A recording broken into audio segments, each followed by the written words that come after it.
Now, Australia's new $5 note will not show the face of the king as the country moves further away from its traditional ties with the monarchy. King Charles will still appear on Aussie coins, but the fiver will instead have an Indigenous design.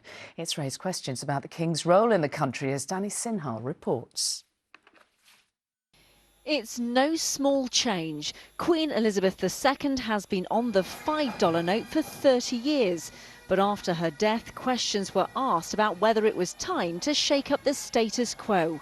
And this is the result. King Charles will not be on the note. Instead, a design celebrating the country's Indigenous past rather than its colonial one will feature.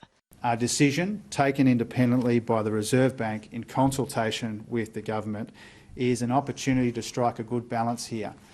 The monarch will still be on the coins, but the $5 note will say more about our history and our heritage and our country. But there's an ongoing political debate within the country about whether it should become a republic.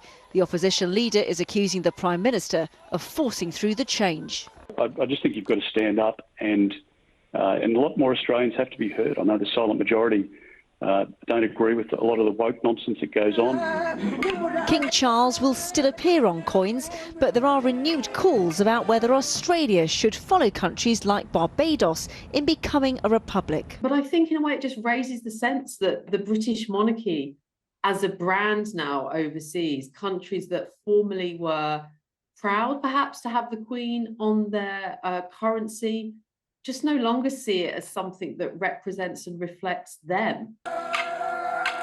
As the country's head of state, King Charles continues to show his commitment to Australia, even if his face doesn't quite fit the bill. Danny Sinha, ITV News.